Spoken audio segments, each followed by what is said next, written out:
recognize. Thank you. Let me say this. Thank you all for those thoughtful answers. Thank you, Mr. Chairman. And I want to continue your last line of questioning. Associate myself with what you were saying and what you're implying here. Because this is not simply going to be solved by putting more resources and money. Remember the IRS debates that we had. We know the cuts that existed over administrations that were both red and blue.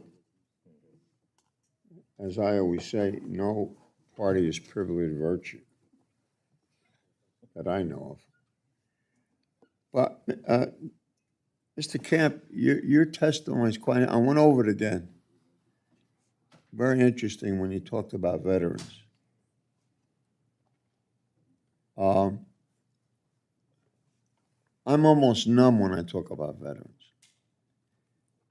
And I think in the area which you covered, eliminating reconsideration, I'm even more concerned about a vet going to get some help from Social Security, SSI, disability. And I know from listening to many people that simply, it's nothing simple, but just having an increase in resources, more money to do the solution is not enough. Because if we don't have the right policies, then we're defeating ourselves by simply duplicating if we think that just more folks are going to solve the problem. I want to make that very, very, very clear.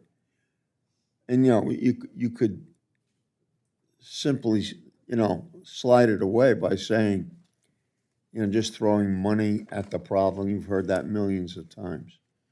But there is a problem. Money is part of the solution, but policies probably are a greater part of the solution. Would you agree? Yes. How do you get that point across? Besides, your illustrations are the best, or what? The actual experiences of real claimants have to drive this policy. See it from the perspective of a veteran that went through the VA's disability process already. Lots of expense, lots of time, lots of filling out forms, going to see their doctor. They see all of their evidence. Now that same person with that same evidence and those same conditions goes to another federal government agency and has to repeat the entire process and has that second agency say, we will not pay attention to the VA's findings. See it from that veteran's perspective. Right. That drives the policy decision then, which is that all adjudicators at Social Security should pay careful attention and discuss how they've considered the findings of the VA. I think that's a good model example for a lot of federal agencies. These are replicated in most of the agencies that we were mentioned this morning. But I think it's something we need to dig into. You have to have modern technology. You got to update your data, and it's pretty elemental. I don't think we're discovering something here. It's there, and we need to take a look at it. And I want to ask Linda, Ms. Davis, there was underfunding for years. I mean, you look at the numbers and you see the cuts that were made. And that seriously eroded the service that you can provide to people. I understand that. We all do. I think, though, that the suggestions of making more cuts would simply make it worse. So what would happen to Social Security's customers?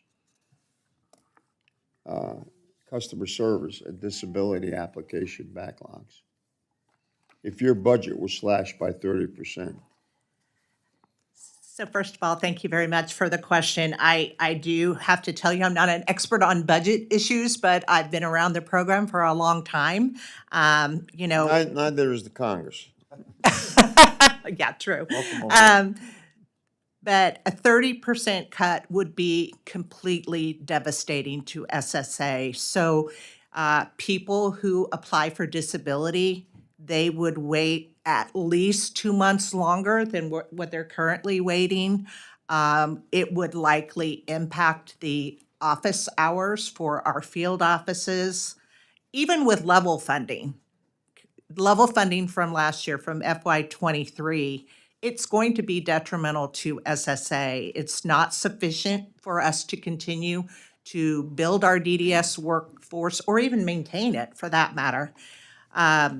With only level funding, we would expect average wait time for an initial disability claim to go up, like I said, by 2 months, and actually double the average wait time from what they had experienced in 2019 pre-pandemic. I think what we're looking for, Gentlemen, time-wise right there. I love listening to you talk, but we over by about a minute.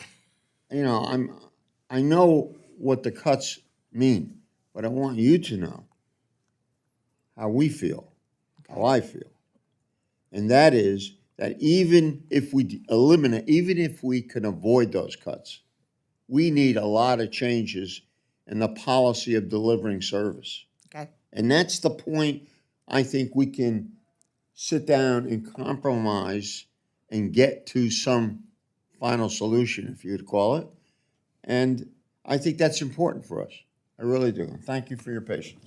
Thank you. Now yield to the gentleman from the great state of Ohio, Mr. Carey. I want to thank my friend Chairman Ferguson and Ranking Member Pascrell for once again hosting a hearing to discuss the issues that are